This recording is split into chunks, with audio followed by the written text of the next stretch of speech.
Hello and welcome everyone to today's webinar, Innovation Leadership Essentials.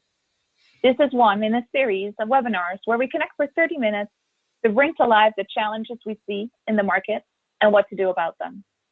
During today's session, Rafael Viton, Acxiom's Global Transformation Lead, will engage with Oseas Ramirez-Assad, co-founder of the Startup Cisco movement, to discuss failures, victories, and insights from the trenches that will help you implement change more easily and separate the essential from the important when it comes to delivering better innovation outcomes. We will host a Q&A session at the end of today's presentation. If you have any questions that come up during the presentation, you can use your control panel. There's a question application and you can put in any questions and we will address them later in the call. And with that, I'll pass it to you, Rod. Thank you, Barbie, and welcome. Barbie joins us from Key Biscayne, Acxiom's North America headquarters, and welcome as well to many of our friends, colleagues, clients all over the globe in many different time zones. A big shout out to our global headquarters in Buenos Aires, Argentina. I see some friends and colleagues from Spain on the line, London, etc. And for those of you who are not joining live, but joining us afterwards on the recorded version of this, welcome to you as well. I am in the Chicagoland area. Oseas is joining us from Guadalajara, Mexico, in his home. Good morning to you. Thank you for joining us. Pleasure to be with you. Hi, Raf. Hi, everybody. Pleasure to be here. Always fun to jam with you, my friend. And we caught you on a good week where you are not traveling out spreading the good news of innovation across the globe. So you have time for us. This is great. My name, again, is Raf, and I'll be your host for all of these Innovation Leadership Essential webinars. This series is intended to help us kind of bring together leaders driving this type of change and transformation inside of corporations. We seek them out to help kind of dispel some of the counterproductive misinformation, folklore, and opinions out there about innovation and about change that describe innovation as being innately hard to do. The idea that it is uniquely a domain saved just for the very special few creative folks, very special talented folks, very uniquely qualified organizations. And instead, we're going to try and share stories that help indicate that that is not the case, that is merely an opinion disguised as a fact. And this series of webinars helps to hopefully helps to demystify the complexity of driving sustainable and successful innovation outcomes inside of organizations like yours. And we invite this perspective, we invite the learning lessons from leaders like Oseas, who have been in the trenches, and hopefully their stories will actually demonstrate how innovation is not hard for them, how innovation can actually be easier when done the right way and sourced with the right mindset and attitudes.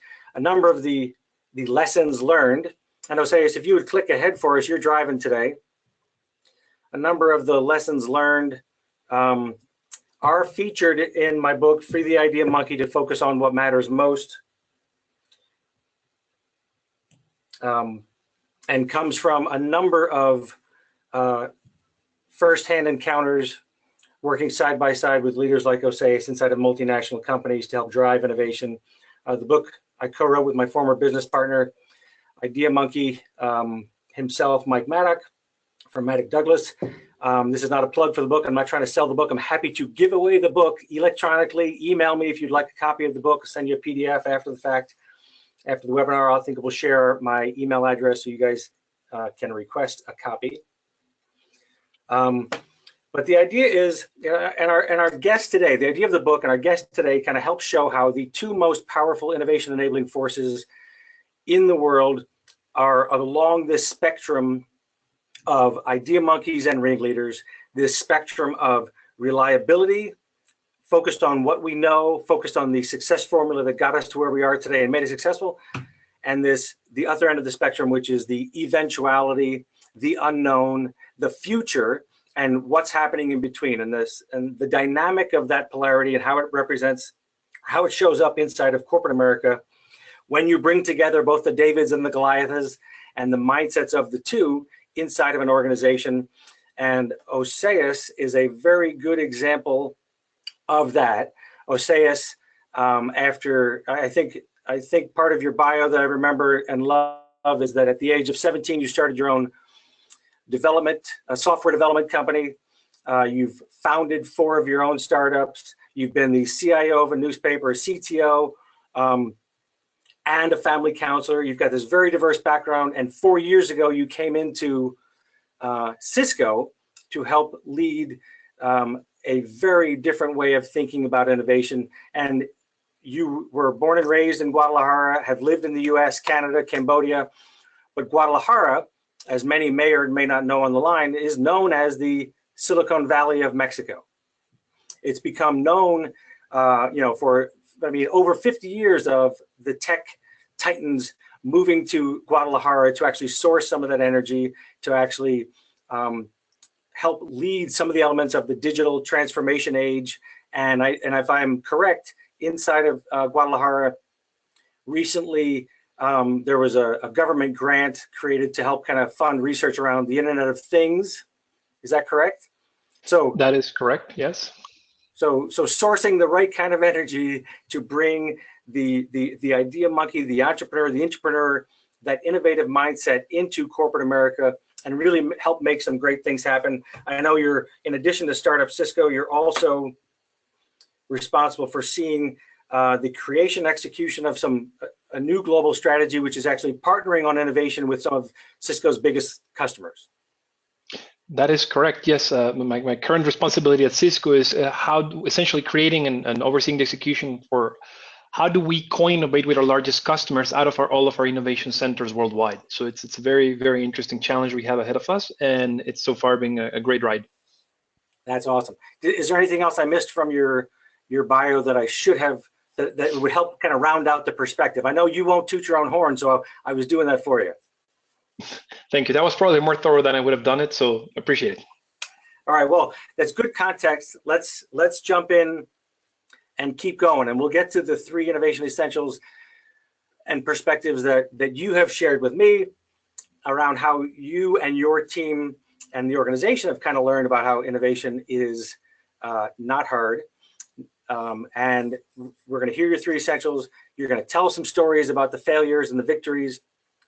That it's part of the journey. When you accept the innovation mantra, this is part of what you experience, and it's in the context of most corporate transformations, most corporate strategies today actually are filled with the need to shift from a current level to a next level. Right? We talked about where we are today, and if you could shift one slide ahead to Oseus.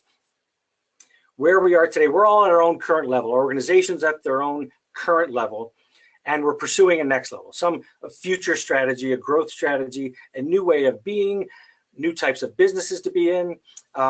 The most written up version of Cisco's transformation currently, of course, is one towards shifting towards the cloud, right? Moving from where you were historically to a cloud software as a service type business, and many dimensions to it. And we don't have enough time to actually go into all the different ways that Cisco is innovating today, many formal versions of the innovation strategy that are happening.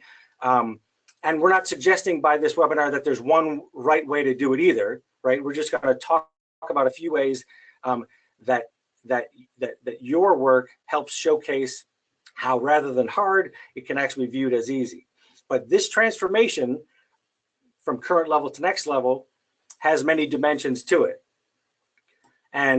But it leads to, kind of a click ahead, it leads to this ongoing storyline that you hear from CEOs and chief innovation officers and inside of organizations, that innovation and change is hard, and that, everybody resists change, and that it almost, in a sense, kind of anticipates the lowering of expectations by saying, it's hard, it's not my fault if it doesn't work, it's not my fault if we struggle in ways that aren't anticipated. And the reality is, it isn't hard or easy. It is what it is.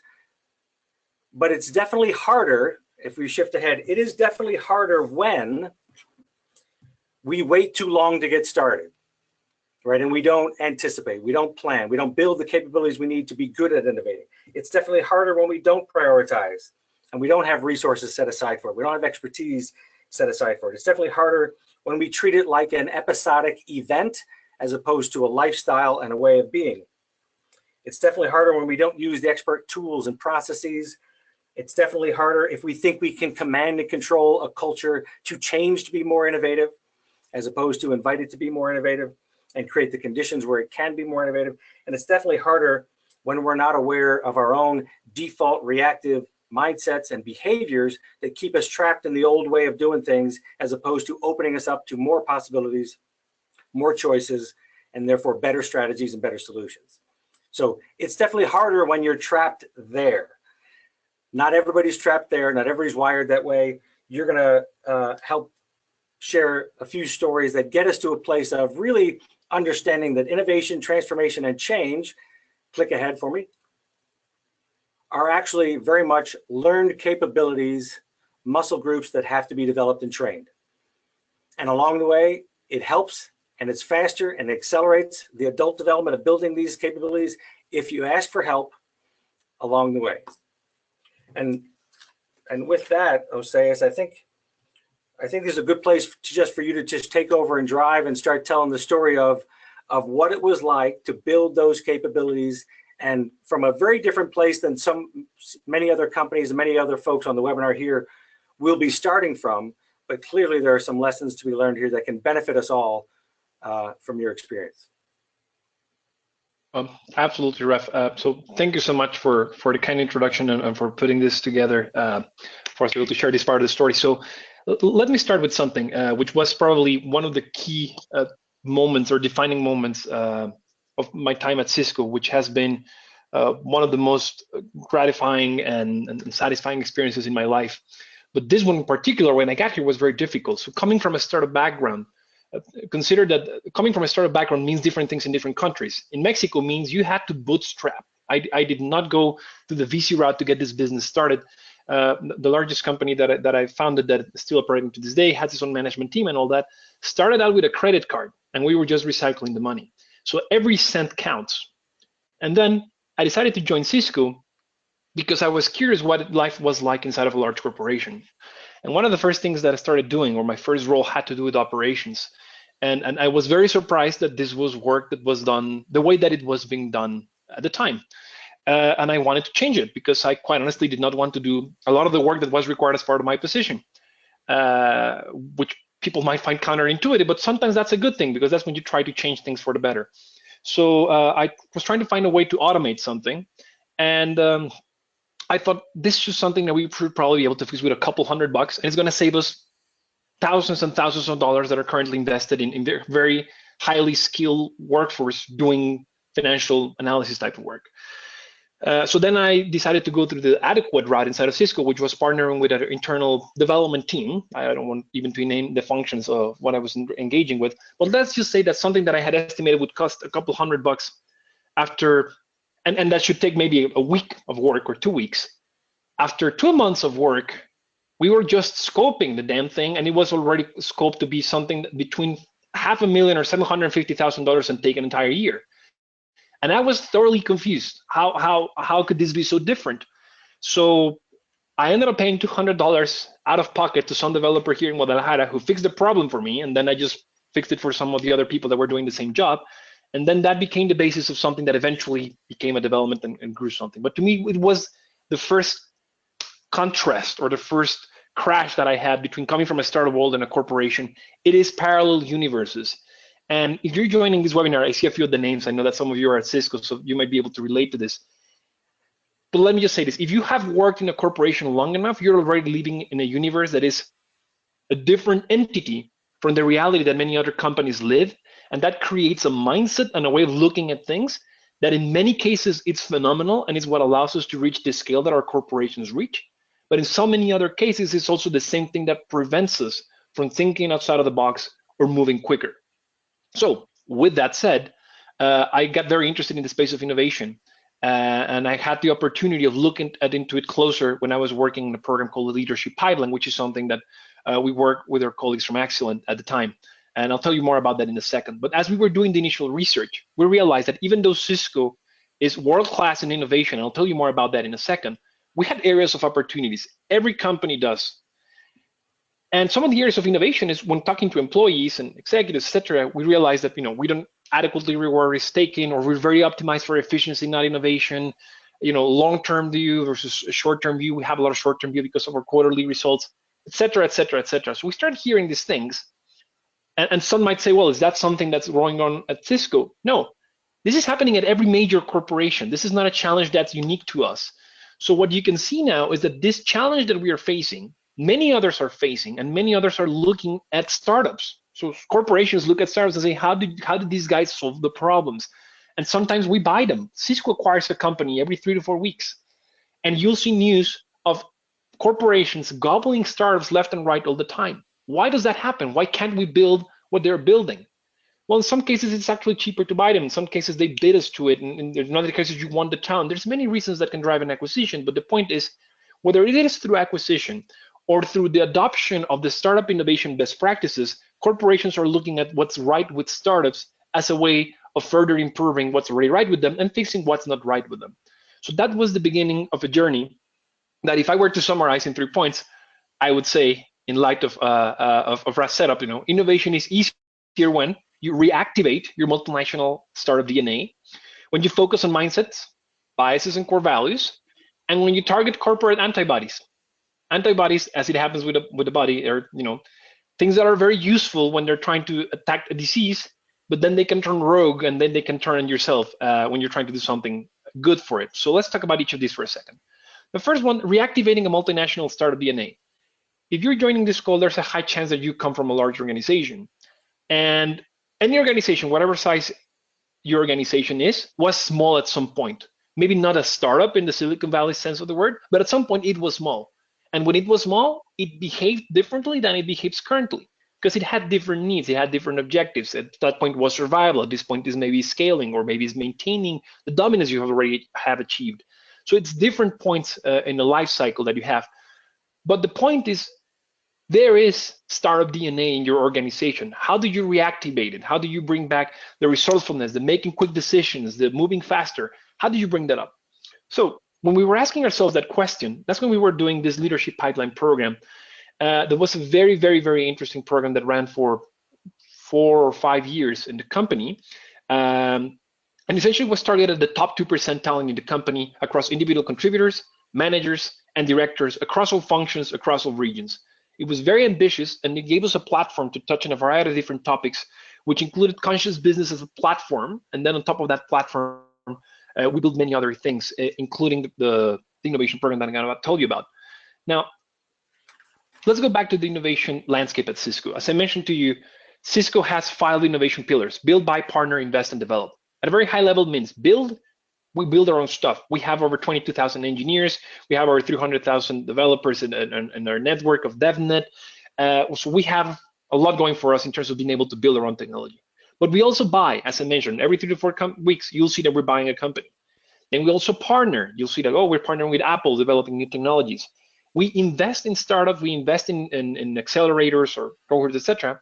And then we co-develop, which is currently my job. How do we partner with our largest customers to build solutions? So all of that is what is meant by innovation at Cisco. Usually people only focus on the build, right? If you're buying, if you're partnering, you're innovating. Innovating is all of the above. But in the build front, even though we have 22,000 engineers, it is still difficult for employees to push their ideas forward by themselves. And that has changed a lot over the last 2 or 3 years, fortunately. But when we started, the situation was a lot harder. So that's what we were trying to affect when we were doing the Startup Cisco program, which is essentially a way to improve and increase the efficiency in entrepreneurial innovation by reactivating a startup DNA. A few things you might want to know about how this program was, I just say, unique. We started with no executive mandate or support. In other words, no executive told us, go ahead and do this. And we didn't ask permission from anybody to do it, which I know it's non-canon, if you would like, inside of a corporation, but it's also one of the things that allows us to be successful later on. Because later the bottoms up connected with the top down, and now it's an official program in the company. We did have to resort to leverage things like lean startup, design thinking, service design, many things that startups routinely use, startups, things that are taught in accelerators as a way of moving quicker. we use those for ourselves and to help people with their projects. It is entirely focused on, the program is entirely focused on internal innovation teams. And finally, it was cross-functional. This was not an HR program or a sales program. We brought people from all functions to build this together, which is also slightly unusual. And that's also part of what helped us be successful with it. So in the journey of building this program, we learned a few things. And remember, we're talking about the first lesson, which is reactivate your startup DNA. Here's where we started, with a program that said, here's what we're going to do. We're going to espouse those startup values. We're going to enact them. And then as we were building the program, we learned a few things about corporate entrepreneurship. Amongst the things we learned is that there is a what that is composed of methodology, advisors, training and mindset, business unit support. There's many things that you need to make work around this. And just focusing on the methodology piece, we started using Lean Startup, which is essentially the application of scientific method to entrepreneurship, which is another way of, when you don't know something, go test it out and go from not knowing to now knowing, which is different from how corporations operate sometimes. And you'll see that a little bit more about that in a second. Now, the problem with this is it doesn't translate off the shelf into corporations. So if you're thinking just buying the book and doing it in your company, you'll find there's more than one challenge associated with it. But before going around the challenges, why would you even want to do this? If you do this right, you'll take less time to go to market with your innovation. You'll need less money to do it, and you will decrease risk because there's higher likelihood of success. So from that perspective, this is a no-brainer. This is something you would like to do. It's more a matter of whether those involved would actually believe it can be done. Right. And it can be. Although, let me just say this, one of the first things that we've seen happens in most corporations when they're trying Lean Startup or something else, I'm not advocating for any particular methodology, choose the one that better works for you. And most likely the answer for all corporations, as it was for us, is you'll need your own flavor of it. But putting lipstick on the pig is a disservice to anything that you're doing. So sometimes you'll see that whatever is it that is the new flavor of the month in your corporation, there's a few new words that suddenly we will all start using, and more frequently we'll start using those words and putting it on top of old behaviors to say that we're doing the new thing. So Lean Startup says you should be doing experimentation. So people that don't really want to talk to customers, but they get that now they had to say this word, they'll say, oh, I'm doing an experiment. They're not really experimenting anything. They're doing the exact same thing they were doing earlier, which is just playing in a lab without talking with other humans, whether the thing they're building is even relevant, but they'll call it an experiment because that shows that they're embracing this mindset, which they aren't. And this happens with innovation initiatives programs. That happens with any other thing that you would consider this is something being driven by a central team and we're asking everybody else to adopt it. Right now, I see a couple of my colleagues from Cisco that joined that are now part of a team called Leadership and Team Intelligence. They're driving a very interesting effort to get the awareness around teams and our strengths. And yet, if we're not careful, there might be people that will just keep on doing the same thing and say, like, I just talk about more teams and strengths, and it'll look like I've changed, but I haven't. So whatever the term is, remember, putting lipstick on something is not what it should be. And I'll tell you what happens when you actually put lipstick on the pig and don't really pay attention, by sharing a couple of colossal innovation screw-ups. Now, this is public information. I'm not sharing anything that could like, oh my God, he said something about Cisco. I need to report him. This is public information. And we all know we did this. So let me just share this with you. Just think about this. Would you pay $600 for some hardware that goes on top of your TV, plus a recurring subscription, just so that the video conferencing that you have at home with your loved ones looks a little bit better? By the way, they also need to buy the $600 thing, and they also need to pay the $25 subscription a month. Oh, and you need to increase the speed of your upstream internet bandwidth because probably what you have won't work. But other than that, would you buy it? Well, not many people did, so we had to kill it. This was called the UMI or UMI, and you know, we launched it, and not long ago we had to kill it because it just didn't work. Now, for us on the back on the outside, it's very simple to say, like, why would anyone think that this is a good idea? Probably because we were looking at it from a technologically driven point of view. Can this be done technologically? Yes. Should we put it in the market? No. And that's one of the differences that you want to try to drive when you're thinking with a startup mindset. A corporation can afford to make $100 million or $500 million screw up, and it's still floating around and nothing happens. I'm not saying those were the numbers we lost. There's probably something very there, but there was significant. A startup cannot afford to do that because they die. In other words, you cannot put all your eggs in one basket keep on building your product, and then just put it in the market hoping that people will take it, and then people say, well, I don't want it, and then you're dead. So that's why startups do something quicker. They do rapid releases, quick iterations, things of that nature that allows them to get information from the market and course correct as they go quickly. So the ability to innovate is predicated more on your ability to adapt to what you're hearing from reality versus being predicated on your ability to predict the future, which is something we're not terribly good at, none of us. And that's part of the startup mindset. Startups are not trying to predict the future. They're trying to create it in small increments and adapting with whatever reality is telling them. So keep that in mind as startup mindset above all. Now we can dig down a little bit deeper. When we think about innovation is easier when you focus on mindsets, biases, and core values. And Raf, I think you could help us here with this perspective. For example, know or learn and many other mindsets that we currently or have we implemented at Cisco.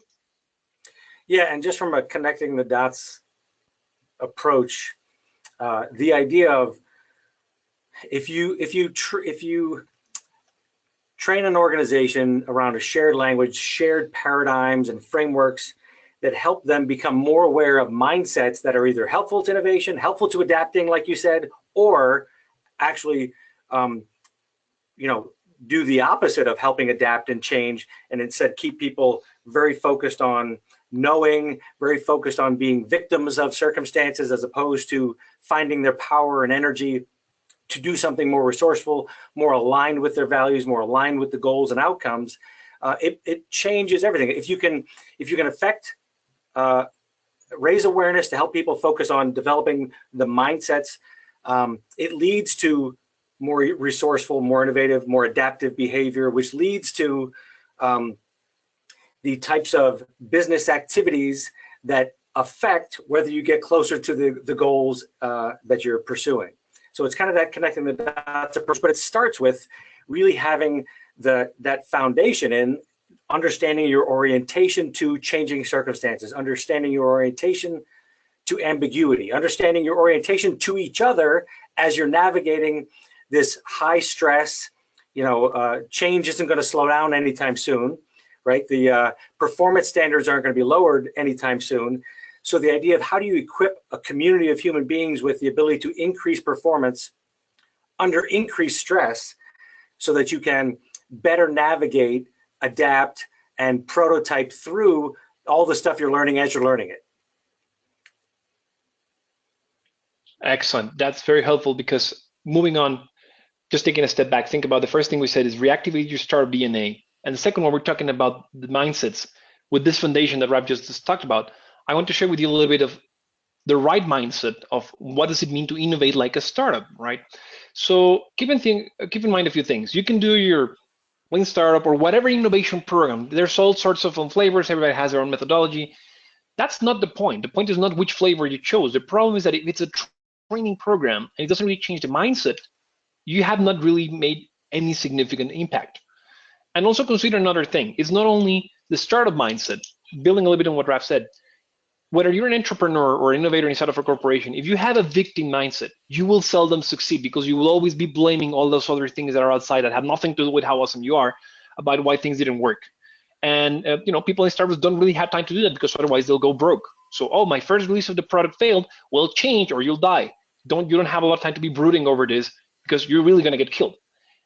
So you need to move quicker. Same thing with you have a knower mindset. Like, I am the world's foremost expert and so on. So when you think that, you might fall in the trap of trying to predict what people are going to think about your product, how much they should love it. And in many cases, they will not. And if they don't, you might be disappointed and you might be slow to react. Whereas if you approach things with a learner mindset, you might be able to more quickly pick up on what's not working and what do you need to fix quickly. So with that, let's talk a little bit more about what I'm talking about, this corporate entrepreneurship or startup mindset inside of a corporation. Think about this. Corporations operate in many occasions through the 3 Ps: politics, PowerPoints, and persuasion. Build some nice slides, figure out who you need to talk to, convince them to do this thing, and then you do it. And I'm sure if you pay a little bit of attention to your memory, that you have all either been subjected to work in something or have had to suffer the consequences of something that was the result of somebody that was very good with PowerPoint slides and pushed an idea forward even if it was stupid. They just needed to know what was the right place to push that idea into. And that's very painful and demoralizing for people that work on this, and it's something that we should really change. Startups can't afford to do that.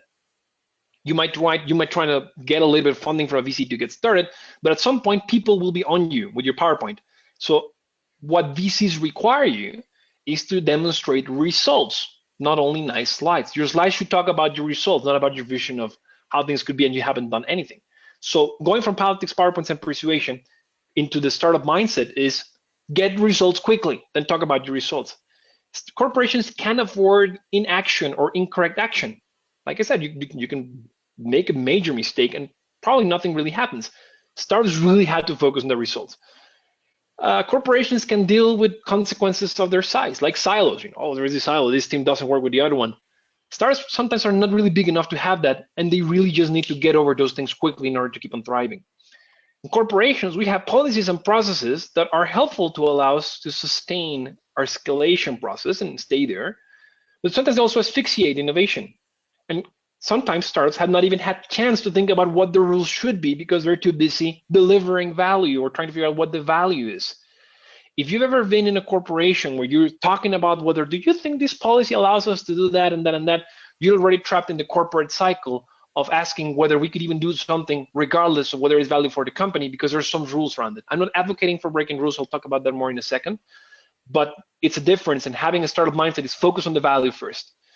In corporations, a lot of times people are pursuing job safety, whereas in startups, you're having people that are pursuing a mission. How can you drive an effort inside of your corporation where people are doing it because they're driven to the value around it, not only the job security? Another thing has to do with resource curves. I'll tell you more about that in a second. Or how we try to save face in a corporation. Sometimes we're very nice, depending on type of culture you have. Some of them are very cutthroat. But in corporations, you're not trying to save face. You're trying to save your life. In other words, this didn't work. Okay, let's try again. This didn't work. Let's try again. Instead of investing time in figuring out how to spin the failure into something that looks more favorable where you can deflect blame. That takes too much time and doesn't really create any value. So hopefully you can step outside of that as a way of driving innovation in your company. So more specific examples then. This mindset, what happens when you apply it? Startups have limited resources. If you're working in a corporation, if it's publicly traded, most likely, you're already part of this mindset of excess resource, which I call the resource curse. We have way more money than we need, but a lot of times we think that what prevents us from acting is that we need more money. And sometimes if you artificially introduce constraints, in other words, going something that's counterintuitive, instead of requesting more resources, trying to work with less, you will have to cut through the fluff and all the BS and focus on what really matters. That's what we did, for example, with Startup Cisco. We could have said, oh, we need millions to do this, millions to do that. And we said, okay, if we only have $20 here and we have 2 weeks to deliver, what is the best thing that we could do? And we kept on doing incremental deliveries of value around that until the program evolved and scaled into what it is today, which is, let's just say, a corporate-wide adopted training program and also the kernel of how we co-innovate with largest customers. So it went a long way, but it went in small increments. It did not come with a huge grant. Also, startups have limited time to survive.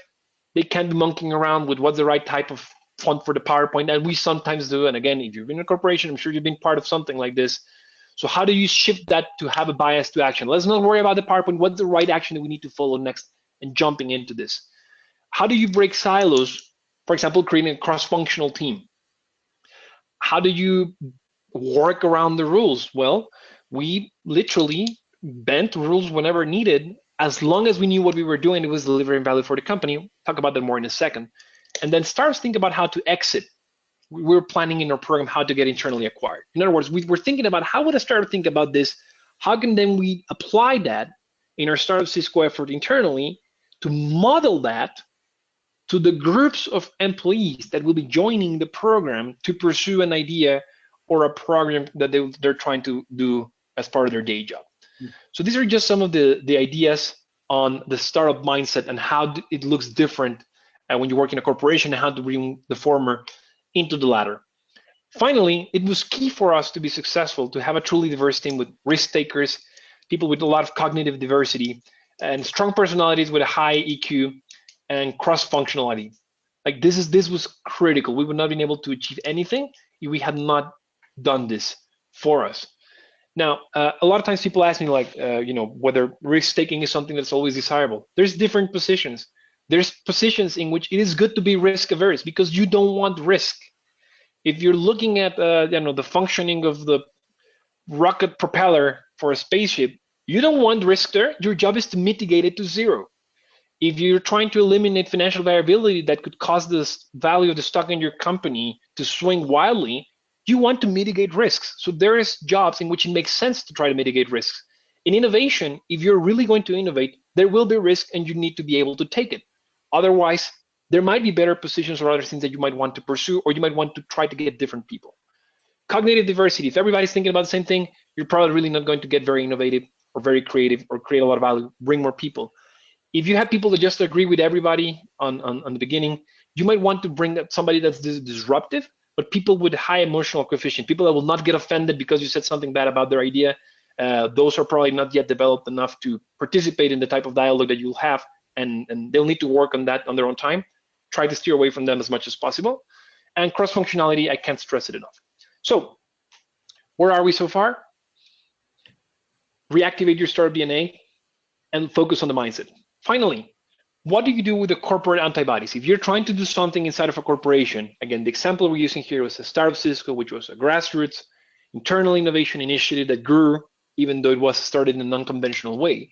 But this applies to any other thing you might want to be driving. You might not be trying to drive an initiative to help others innovate. It might just be an initiative in which you want to increase the value of your product, change the perception of your brand, improve an internal process, improve employee satisfaction, whatever it is that you're trying to do differently. Do know that when you're trying to enter a new order of things, there will be resistance from the system. And those are the corporate antibodies. So they're here to protect us from bad things, but a lot of times they also prevent us from doing the right thing. And you need to be able to distinguish which one's which. So corporate antibodies could be policies, it could be competing initiatives, it could be cultural norms, it could be a lot of different things. My personal favorite is fear. Many times people will be afraid of what is it that you're proposing to do, and they will disguise their fear as something that has to do with the policy or a cultural norm. Like, we're trying to do this. Oh, no, wait, we can't do this because there's this policy here and there, or that person there that's not gonna like it. They will not acknowledge that they're actually that they're afraid, but they will point to something that sounds plausible or feasible to stop action. So if you're planning on leading something, you'll make your life a lot easier to innovate if you tackle this head on and figure out a way to work around it. And the way that I suggest you do this. I was going to say, right, that place there, just to bring through to the points you've been making all along, the idea of, and you have described how the leadership pipeline work and working with the high percent help kind of build, into the fabric of the culture with these very influential leaders, the idea of increased mental complexity, increased EQ, in relation to preparing them, readying them for how to deal with that fear. Fair to say? I mean, that was as a key part of how that was kind of became part of the soil of the organization, that the innovation, the renewed spirit of the entrepreneur and that energy kind of, and all the innovation work that you're doing had to build on as a foundation.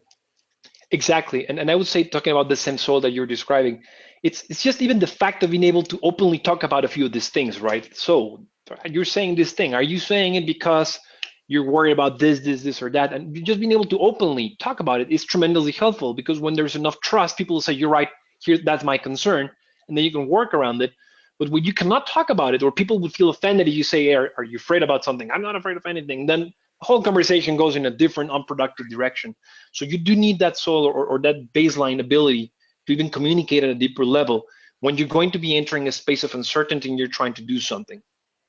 And that whole, the many years of that work that we did together was about thinking, relating, and taking action differently than perhaps we have in the most recent history. Absolutely. And even the fact of having a common language, going back to the mindset we mentioned earlier, the knower learner, the victim player, many of these things, sometimes just having a simple pair of words that people can connect to a deeper meaning, because they went to a form of training, they practice it, and now they get it. That allows you to bring something that is very deep and has to do with an internal shift of looking at the world, and you can insert it in a split second in a conversation without derailing it. Yeah. So for example, sometimes I might be complaining about something if somebody would say, are you being a victim or a player in this situation? And just that question, A, I would not feel offended because I know where they're going to. B, it refers me to a lot of work that I did in the past that allowed me to come back and say, you know what? You're right.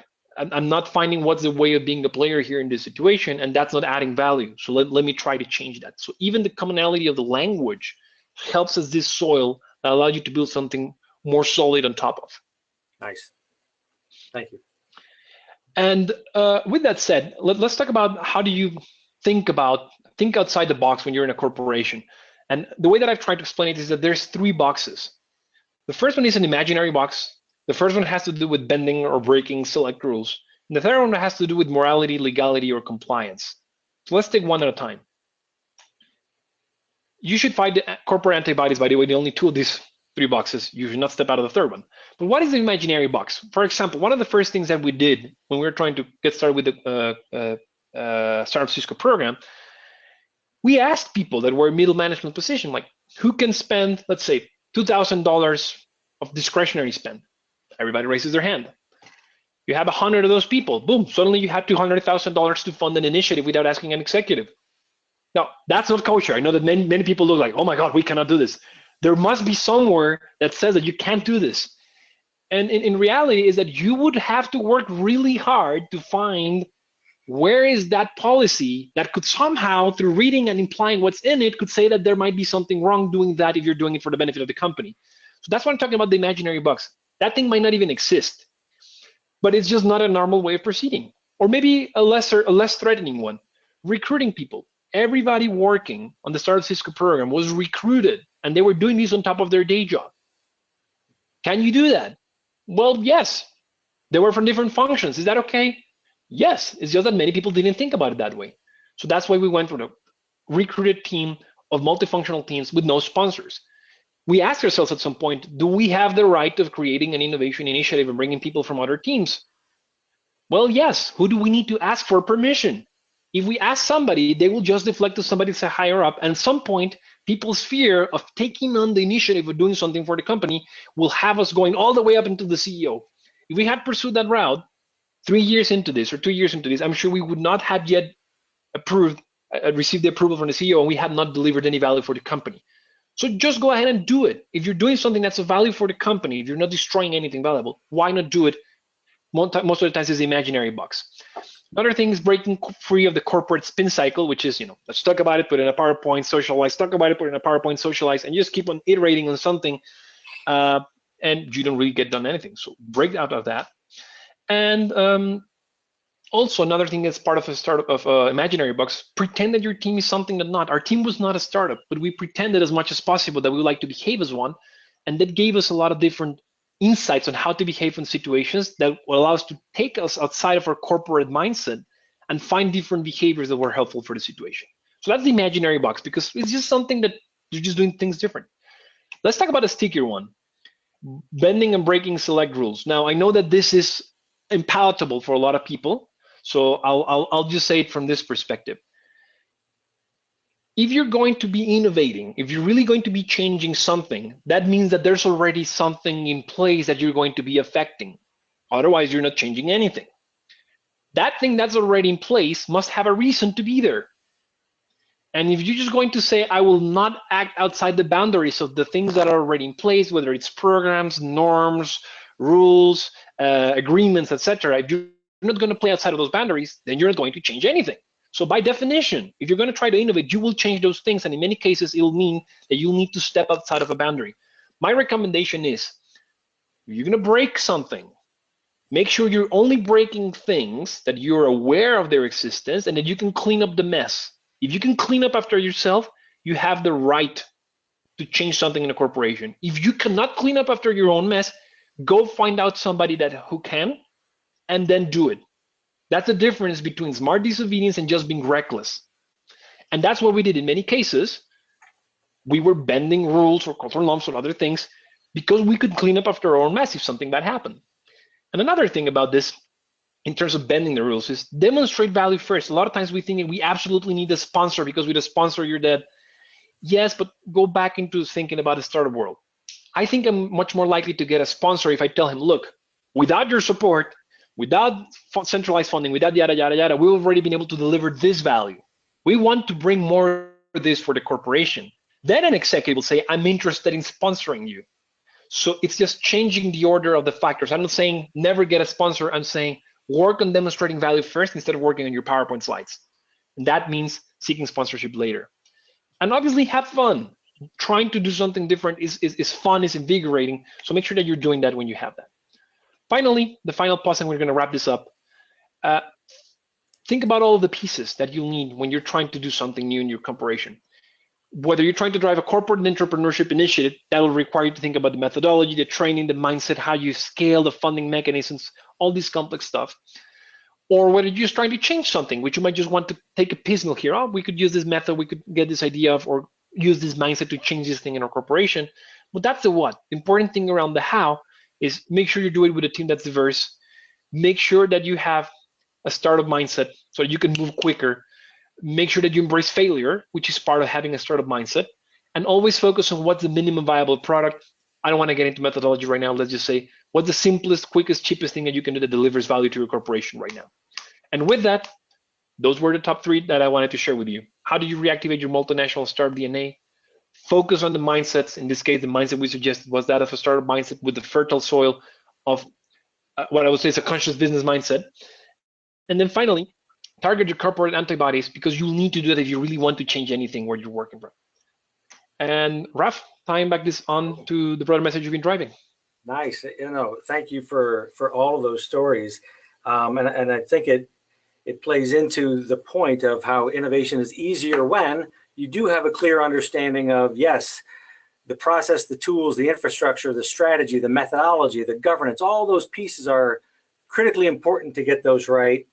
And it takes a lot of skill and hard work to make sure those things are operating well inside your organization. And as far as essentials go, working with the human beings, the individuals and the collective community of human beings that have to design and implement these changes, design and implement the innovation and growth strategy, is really where you get the most bang for your innovation buck, if you will. And the idea of thinking you can just power through with process and methodology, and as an after effect, think about the relationships and the people and the mindsets, that just sets you up for false starts and some of those unnecessary failures that can be avoided. And that's part of what we're trying to share here with this series. It's easier when you focus on the essential, and there's a number of programs in the Excellent Innovation Leadership offering that help get to whatever stage you're at with your innovation journey. If you're just starting, if you don't have an innovation portfolio yet, you don't have a way of really thinking through your risk tolerance and what's best for your organization, and how do I help unlock the growth potential and the openness of the team of leaders that are responsible for driving these outcomes.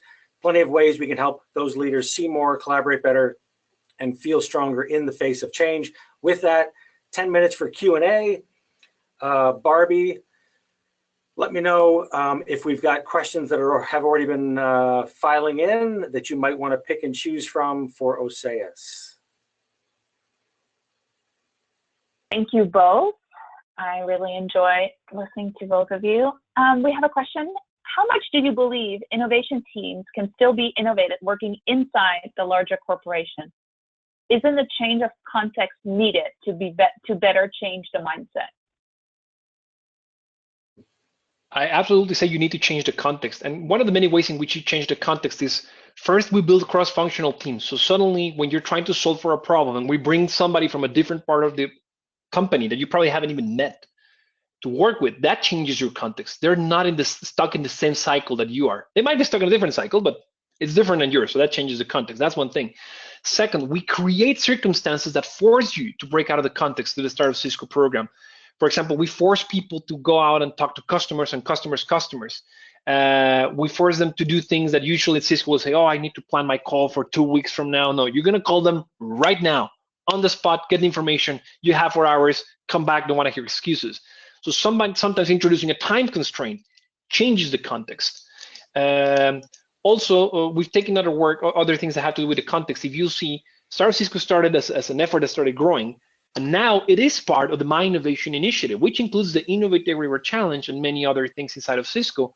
So now it is part of a broader initiative. So what I'm trying to say is, in our Cisco story, we changed the context of everything that we had the control to change, multifunctional teams, etc. But then the organization itself evolved in a way that has allowed us to change the organizational context significantly, and all of these things are interrelated. So yes, the context needs to be changed, but context change doesn't mean you need a huge change that comes from an edict from the CEO. You can start with smaller things. Well, and I would add, Jose, is to your point, typically the business case for change allows or provides a very focused strategic reason to change and areas that need to change. Not everything needs to change. There's very specific places where you need to create new capabilities, new capacity to be able to amplify the growth strategy, as opposed to and the question's a great question, because if you don't change the context, then you are set up to undermine the growth strategy as opposed to amplify the growth strategy. So it does all work together, and I love hearing and seeing the stories inside of Cisco of how, as an enterprise, these pieces are fitting together in the right places to help accelerate and deepen the change. Thank you, guys. And so this was around an existing organization. So what if I want to drive an initiative in my company? What would a best starting point be? My suggestion, if you want to drive an initiative, is the first thing you need to do is find 2 or 3 more people that are passionate about that same thing, but that think differently than you do, and start having conversation with them. And then the second thing would be, find what's the first thing that you can do that will create any type of value, the simplest, quickest, cheapest thing that can create any value at all, and try to focus on that as your first step. But the actual objective here is not so much the value that you're going to create, which might be just a drop in the ocean, but all the learning that you will get from it.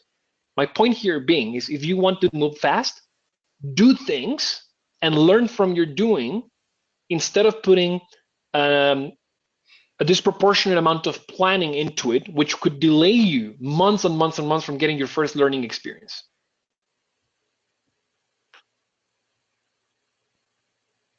So as I'm doing that, how do I balance my daily responsibilities with my desire to drive change?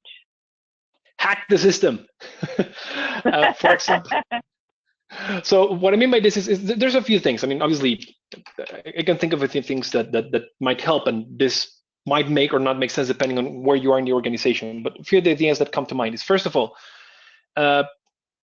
recruit other people that are passionate about this, that are willing to give 10% on top of their daytime. So that's something that allows you to have more firepower, because you have more hours of people involved in this. Second of all, if you have time constraints that you can only put 4 or 5 hours into this in a week, that will probably force you to be more effective in the rest of the things that you do. And you won't have time to be monkeying around with things that are probably not a good thing to pay attention to, because you don't have time. Third one, obviously, more obvious things. Look at anything that you want, or in case you haven't done this, in terms of personal productivity. We have so many time sinks in corporations.